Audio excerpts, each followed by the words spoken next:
ఒక ముస్లిం రిజర్వేషనే కాదు, వక్ఫ్ బోర్డు భూములన్నీ అన్యాక్రాంతం అయిపోతుంటే వక్ఫ్ బోర్డు భూములని కూడా రాజశేఖర రెడ్డి గారు పరిరక్షించేందుకు రాజశేఖర రెడ్డి గారు చేయని కృషి అంటూ లేదు. ముస్లిం బిడ్డలకు పెళ్లిళ్ళు అవుతుంటే రాజశేఖర రెడ్డి గారు 50,000 రూపాయలు బహుమానం ఇచ్చారు. హజ్జుకు వెళ్తుంటే రాజశేఖర రెడ్డి గారు రాయితీలు ఇచ్చారు. ముస్లిం బిడ్డలు చదువుకోవాలి విదేశాలకెళ్లి అంటే రాజశేఖర రెడ్డి గారు సహాయం చేశారు. ముస్లిం మైనారిటీ కార్పొరేషన్ల ద్వారా ముస్లిం బిడ్డలకు లోన్లు రావాలి అని రాజశేఖర రెడ్డి గారు సహాయం చేశారు. ఇవన్నీ రాజశేఖర రెడ్డి గారు చేశారు. రాజశేఖర రెడ్డి గారు ముస్లింల కోసం చేసిన మేలుకు ముస్లింలు కూడా రాజశేఖర రెడ్డి గారిని నెత్తిన పెట్టుకున్నారు, గుండెల్లో పెట్టుకున్నారు. ఎప్పుడు ఓట్లు వస్తే అప్పుడు రాజశేఖర రెడ్డి గారికే ఓట్లేశారు ముస్లిం భాయో और బహనో. ఇందుకు రాజశేఖర రెడ్డి బిడ్డ మరొక్కసారి శిరస్సు వంచి చేతులు జోడించి కృతజ్ఞతలు చెప్పుకుంటుంది ముస్లిం సోదరులందరికీ. కానీ గమనించాల్సిన విషయం ఏమిటి అంటే రాజశేఖర రెడ్డి గారు బీజేపీ పార్టీకి వ్యతిరేకి. రాజశేఖర రెడ్డి గారు ముస్లింలను ఎంత ప్రేమించారో బీజేపీ పార్టీని అంత ద్వేషించారు. ఎందుకంటే బీజేపీ పార్టీ ఒక మతతత్వ పార్టీ కాబట్టి. బీజేపీ పార్టీ మతం పేరుతో చిచ్చు పెడుతుంది, ఆ మంటలో చలిగాచుకునే పార్టీ బీజేపీ పార్టీ. బీజేపీ పార్టీకి తెలిసిన రాజకీయం వల్ల ఒక మతాన్ని అవమానించాలి, ఇంకో మతాన్ని రెచ్చగొట్టాలి. ఇదే బీజేపీకి తెలిసిన రాజకీయం. కానీ రాజశేఖర రెడ్డి గారు ఈ బీజేపీ పార్టీని అడుగడుగునా వ్యతిరేకిస్తూనే వచ్చారు. ఆఖరి నిమిషం వరకు ఎప్పుడూ బీజేపీ పార్టీకి రాజశేఖర రెడ్డి గారు ఎప్పుడే గాని ఒక్క మంచి మాట చెప్పింది లేదు. ఎందుకంటే బీజేపీ పార్టీ గోద్రా విషయంలో చేసిన ముస్లింలకు చేసిన అన్యాయంలో రాజశేఖర రెడ్డి గారు పదే పదే ఎత్తి చూపిన నాయకుడు రాజశేఖర రెడ్డి గారు.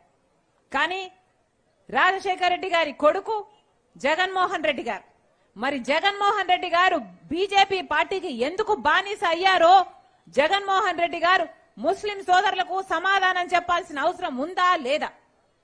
రాజశేఖర రెడ్డి గారి గోద్రా విషయంలో ముస్లింలను ఉతికి ఆరేస్తే మణిపూర్ విషయంలో మరి జగన్మోహన్ రెడ్డి గారు మైనారిటీల మీద జరిగిన అన్యాయానికి, దాడులకి, ఆ హత్యలకి కనీసం నోరైనా విప్పారా జగన్మోహన్ రెడ్డి గారు అని అడుగుతున్నాం.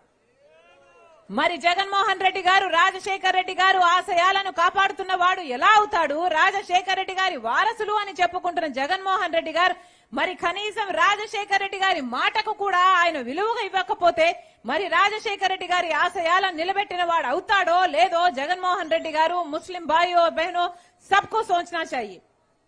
ఈ రోజు మేము చెప్తున్నాం, జగన్మోహన్ రెడ్డి గారు ముఖ్యమంత్రి కావటానికి ఇదే ముస్లిం ప్రాంతాలకు వచ్చారు. వచ్చి ఎన్ని వాగ్దానాలు చేశాడు జగనన్న గారు? జగన్మోహన్ రెడ్డి గారు చేయని వాగ్దానం ఉందా? ఇమామలకు 15,000 జీతం ఇస్తామని చెప్పారు.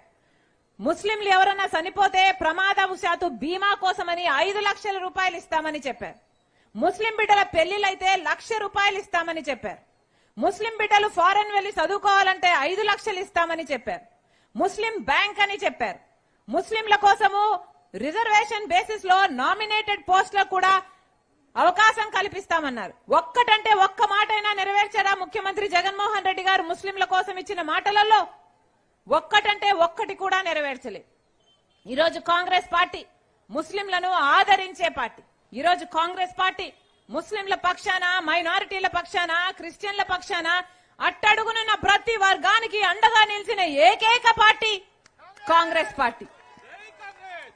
బీజేపీ పార్టీ ఎంత అన్యాయం చేస్తున్నా కూడా, బీజేపీ పార్టీ మైనారిటీల విషయంలో అయితేనేమి, మన రాష్ట్రం విషయంలో అయినా కూడా మనకు ఎంత అన్యాయం చేసినా కూడా ఒక పక్క జగన్మోహన్ రెడ్డి గారు, ఒక పక్క చంద్రబాబు గారు ఇద్దరు బీజేపీ పార్టీకి బానిసలయ్యారు. ఈ రోజు ఇద్దరికి పెద్ద తేడా లేదు. చంద్రబాబు గారికేమో బీజేపీ పార్టీతో ఒక బహిరంగ పొత్తు ఉంది.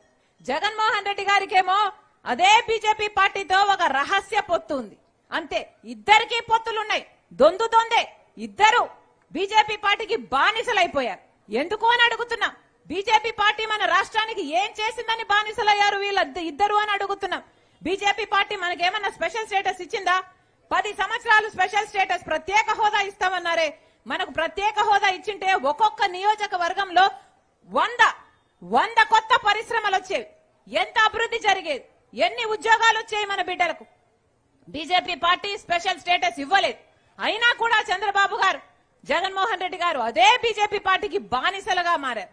బీజేపీ పార్టీ మన ఇరిగేషన్ ప్రాజెక్టు పోలవరంతో సహా ఏ ఒక్కటి పట్టించుకోలేదు. అయినా కూడా వీళ్ళు బానిసలుగా మారారు. మనకు రాజధాని ఉందా? పక్క రాష్ట్రాలు అందరికీ రాజధానిలు ఉన్నాయి. బెంగళూరు ఉంది, చెన్నై ఉంది, ఇటుపక్క ఎన్ని రాజధానిలు కనిపిస్తున్నాయి. అయినా కూడా ఆంధ్ర రాష్ట్రానికి ఒక్క రాజధాని కూడా కట్టలేకపోయాడు చంద్రబాబు గారైనా, అటు జగన్మోహన్ రెడ్డి గారైనా. బీజేపీ పార్టీ పైసా సాయం చేయలేదు మన రాజధాని విషయంలో. అసలు రాజధానే మనకు లేదు అంటే అది ఆంధ్ర రాష్ట్రానికి అవమానం కాదా? అయినా కూడా అదే బీజేపీ పార్టీకి బానిసలయ్యారు చంద్రబాబు గారైనా, జగన్మోహన్ రెడ్డి గారైనా. అసలు రాజశేఖర రెడ్డి గారు ఉండుంటే కడప స్టీల్ ఫ్యాక్టరీ ఎప్పుడో అయిపోవును కదా. అయిందా కడప స్టీల్ ఫ్యాక్టరీ? చంద్రబాబు గారు దాన్ని విస్మరించారు. ఆఖరికి జగన్మోహన్ రెడ్డి గారు రాజశేఖర రెడ్డి గారి కొడుకయ్యుండి ఎన్నిసార్లు దానికి శంకుస్థాపనలు చేశారు తప్పితే ఆ ప్రాజెక్టు ఒక్క అడుగైనా ముందుకు వెళ్ళిందా? ఈ రోజు వరకు ఖాళీగానే పడి ఉన్నాయి ఆ ల్యాండ్లన్నీ. ఎవరు బాధ్యులు? రాజశేఖర రెడ్డి గారు ఉండుంటే ఇది ఎప్పుడో అయిపోయేది. కానీ శంకుస్థాపనలు వేయడానికి వచ్చినప్పుడల్లా శంకుస్థాపనలు వేయడానికి తప్పితే ఆ ప్రాజెక్టును వాడుకున్న పాపాన పోలేదు జగన్మోహన్ రెడ్డి గారు. కడప స్టీల్ ఫ్యాక్టరీ వచ్చుంటే ఎంతమందికి, 1,00,000 మందికి ఉద్యోగాలు వచ్చేవి. ఇక్కడ ఎంపీ అవినాష్ రెడ్డి గారు వైసీపీ ఎంపీగా ఉండి కూడా ఏం చేశాడు అని అడుగుతున్నాం. ఒక్కసారైనా కడప స్టీల్ ఫ్యాక్టరీ ఎందుకు రాలేదు అని మీరు ఓట్లేస్తే గెలిచిన ఎంపీ అవినాష్ రెడ్డి ఎప్పుడైనా కొట్లాడా? ఎప్పుడైనా అడిగారా? Bengaluru to Kadapa railway line Rajasekhara Reddy గారు పదవిలో ఉన్నప్పుడు, అధికారంలో ఉన్నప్పుడు మంజూరు చేపించారు. కానీ జగన్మోహన్ రెడ్డి గారు అధికారంలోకి వచ్చాక అసలు అవసరమే లేదన్నారే. ఎంత సులభంగా అనేశారు. మరి డెవలప్మెంట్ ఎలా జరగాలి? ఇదేనా మీ రాజకీయం? ఇదేనా మీ నాయకత్వం? కడప ప్రజలకు సమాధానం చెప్పాల్సిన అవసరం లేదా? ఈరోజు ఇదంతా ఒక ఎత్తైతే, ఈరోజు జగన్మోహన్ రెడ్డి గారు సిబిఐ ఎవరైతే నిందితుడు అని చెప్తుందో, సిబిఐ ఏ అవినాష్ రెడ్డి గారిని వివేకానంద రెడ్డి గారి హత్య కేసులో నిందితుడు అని చెప్తుందో అదే అవినాష్ రెడ్డి గారికి సీట్ ఇవ్వడం జరిగింది, టికెట్ ఇవ్వడం జరిగింది, ఎంపీ టికెట్. ఇది అడ్డుకోవడానికే ఈరోజు రాజశేఖర రెడ్డి బిడ్డ ఈరోజు ఎంపీగా పోటీ చేస్తుంది. మీ అందరూ ఆలోచన చేయాలి. హత్య రాజకీయాలను ప్రోత్సహించే వాళ్లకు ఓట్లేయకూడదు అన్న నిర్ణయం మీరు తీసుకోవాలి. మీ అందరి సాక్షిగా మరొక్కసారి జగన్మోహన్ రెడ్డి గారిని ప్రశ్నిస్తున్నాం. సిబిఐ నిందితుడిగా చేర్చిన వ్యక్తిని మీరు టికెట్ ఎలా ఇచ్చారు? జగన్మోహన్ రెడ్డి గారు కడప జిల్లా ప్రజలకు సమాధానం చెప్పాలి. జగన్మోహన్ రెడ్డి గారిని అడుగుతున్నాం.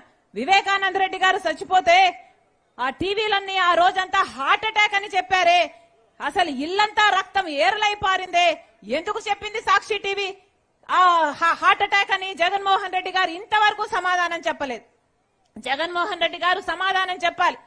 అధికారం రాకముందేమో సిబిఐ ఎంక్వైరీ కోరిన జగన్మోహన్ రెడ్డి గారు అధికారం వచ్చిన తర్వాత సిబిఐ అవసరం లేదు అని ఎందుకన్నాడో జగన్మోహన్ రెడ్డి గారు కడప జిల్లా ప్రజలకు సమాధానం చెప్పాలి. జగన్మోహన్ రెడ్డి గారికి ఏది దాచిపెట్టడానికి లేకపోతే, ఏ రహస్యము లేకపోతే మీకు సిబిఐ ఎంక్వైరీ చేసుకుంటే ఏమి, ఇంకొక ఎంక్వైరీ చేసుకుంటే ఏమి? జగన్మోహన్ రెడ్డి గారు ప్రజలకు సమాధానం చెప్పాల్సిన అవసరం ఉంది. మరొక్కసారి చెప్తున్నాం, ఈ పోరాటము రాజశేఖర రెడ్డి బిడ్డకు, ఇంకోవైపు రాజశేఖర రెడ్డి గారిని చంపిన నిందితుడిగా పేరు ఉంచిన అవినాష్ రెడ్డికి మధ్య జరుగుతున్నది. ఈ పోరాటము న్యాయానికి, అధికారానికి మధ్య జరుగుతున్నది. ఈ పోరాటము ధర్మానికి, డబ్బుకు మధ్య జరుగుతున్నది.